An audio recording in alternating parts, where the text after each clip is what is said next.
Quinta-feira, 5 de junho. Espiritualismo nos últimos dias, parte 1. Então nós vamos ver o assunto sobre o espiritismo ou espiritualismo próximo à vinda de Jesus. E nós temos então a pergunta número 6. Que tipo de enganos enfrentaremos nos últimos dias? Aqui Jesus nos preveniu, desde quando ele estava lá com os discípulos, que nos últimos dias, ou seja, perto da vinda dele, alguns enganos estariam sendo espalhados pelo mundo. Então, ele nos preveniu e na palavra de Deus está escrito, para que a gente possa aprender e evitar esses enganos. Vamos ler então Mateus 24, versos 5, 11 e 24. Verso 5. Porque muitos virão em meu nome dizendo, eu sou o Cristo, e enganarão a muitos. Verso 11. E surgirão muitos falsos profetas, e enganarão a muitos. Verso 24. Porque surgirão falsos cristos e falsos profetas e operarão grandes sinais e maravilhas para enganar, se possível, até os próprios escolhidos. Ou seja, os enganos vão ser tão fortes que pessoas vão acreditar nesses enganos e quem não estiver ligado à palavra de Deus, à verdade, aos ensinamentos de Cristo, essas pessoas serão enganadas. Este verso diz que se fosse possível, até os escolhidos, os filhos de Deus, seriam enganados. Então, nós podemos esperar aí pela frente coisas maravilhosas, né? Feitos justamente para enganar a maior parte das pessoas, né? Maior número de pessoas. Vamos agora a 2 Tessalonicenses, versos 7 e 9 do capítulo 2. Aliás, é do verso 7 até o verso 9. Vamos lá. Deus nos instrui a fazer as coisas da maneira certa. Vamos ver o que ele nos diz na sua palavra. Verso 7. Pois o mistério da iniquidade já opera. Somente há um que agora o detém, até que seja posto fora.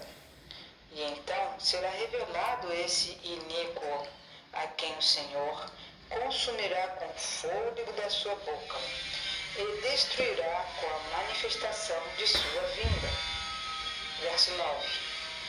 A esse iníquo, cuja vinda é segundo a eficácia de Satanás, com todo poder e sinais e prodígios de mentira.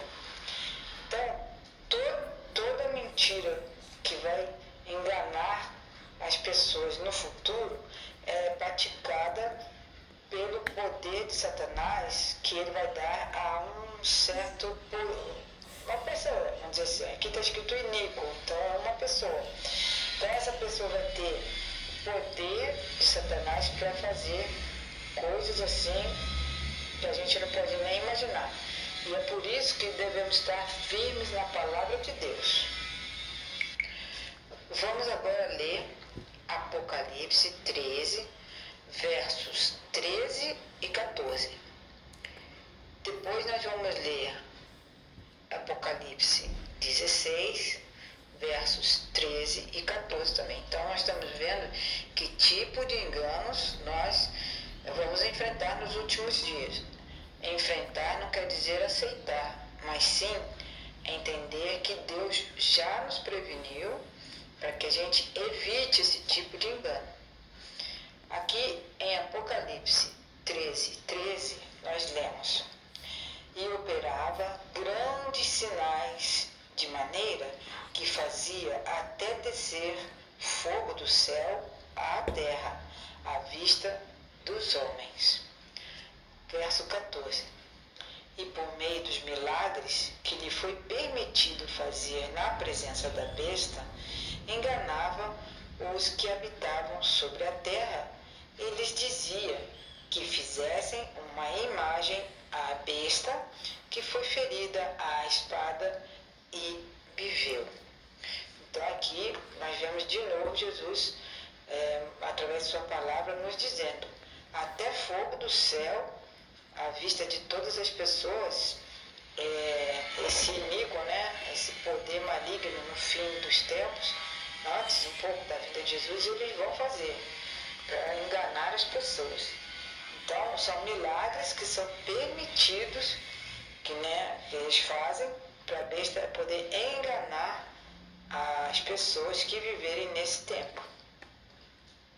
Agora vamos ao capítulo 16, verso 13 e 14.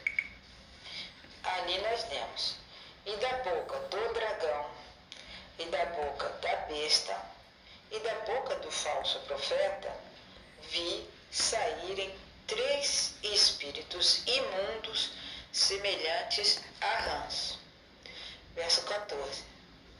Pois são espíritos de demônios que operam sinais, os quais vão ao encontro dos reis de todo o mundo, para os congregar para a batalha do grande dia de Deus Todo-Poderoso. Então, meus irmãos, nós não podemos imaginar, porque as coisas que vão vir ainda não entram na nossa cabeça, mas com a inteligência artificial e com a malignidade dos anjos maus e das pessoas que servem a Satanás, nós podemos imaginar que tipo de coisas serão essas, certo? Então, na pergunta 6, nós sabemos, entendemos pela Bíblia, que o diabo mesmo fará, através do iníquo, dos seus servos também, ele fará sinais e maravilhas, milagres e coisas assim com o intuito de enganar as pessoas. Não tem outro objetivo. O diabo usará sinais e maravilhas para enganar multidões antes da volta de Jesus. Ângel Rodrigues declarou que o poder de persuasão dos demônios não se encontra no conteúdo de sua mensagem, mas na força das manifestações sobrenaturais. Eles realizam sinais, apelando para o lado afetivo dos seres humanos e, em vez de suas habilidades discriminatórias e irracionais. Então, esse autor aqui, Ângel Rodrigues, diz que as coisas que o inimigo faz é para apelar para o nosso lado emocional. Por quê? Se ele fizesse alguma coisa que levasse a gente a pensar naquilo, com certeza ele não nos enganaria. Continua. Esses sinais são realizados por demônios. Isso mostra que a força unificadora da mensagem dos 3 demônios, que são o dragão, a besta e o falso profeta, é de natureza espiritualista. Deus não é sua fonte ou origem. À medida que o conflito cósmico se aproxima de seu fim, o poder demoníaco entrará na arena da história de um modo jamais visto. O espiritualismo, cujo fundamento é o ensino não bíblico da imortalidade da alma, quase levará o mundo cativo. Então, quem não estiver preparado será, com certeza, enganado. Ok? Pergunta número 7. Por que é perigoso confiar nas emoções? Que papéis elas têm em nossa experiência? De que modo Satanás poderá contornar nossos pensamentos racionais e apelar para os nossos sentimentos? Então, tudo que apela para o nosso sentimento é perigoso. Por isso que Deus Na palavra dele ele diz, vem, raciocina comigo certas coisas, vamos ver quem que está certo, quem está errado. Não é? Então, esse perigo muito grande de ir pelo sentimental, pela emoção, Satanás sabe muito bem como enganar as pessoas por esse lado. E ele sabe, se a pessoa racionalizar, pensar com a razão, ela nunca será enganada. Então nós vamos ver aqui uma citação de Ellen White, do Grande Conflito, página 467. Abre aspas. Satanás, pouco a pouco, tem preparado o caminho para a sua obra-prima de engano, o desenvolvimento do Espiritismo. Até agora, não conseguiu executar completamente seus planos, mas conseguirá alcançar seu objetivo no fim dos últimos tempos. Com exceção dos que são guardados pelo poder de Deus e pela fé em sua palavra, o mundo todo será envolvido por este engano. Então será coisa assim da pessoa mesmo crer e crer na mentira. Nossa única segurança está em Jesus e sua palavra. Não é difícil ver como milhões que não entendem o estado dos mortos poderão ser iludidos com essa ideia de que os mortos continuam a viver após a morte. Então, vida após a morte é uma ilusão, é um engano de Satanás. Somente com o estudo da Bíblia e com a palavra de Deus guardada na nossa mente é que nós poderemos escapar, não é, de sermos enganados pelo próprio Satanás. Vamos estudar a Bíblia, pessoal. Isso é muito importante. Bom estudo para você. Deus te abençoe.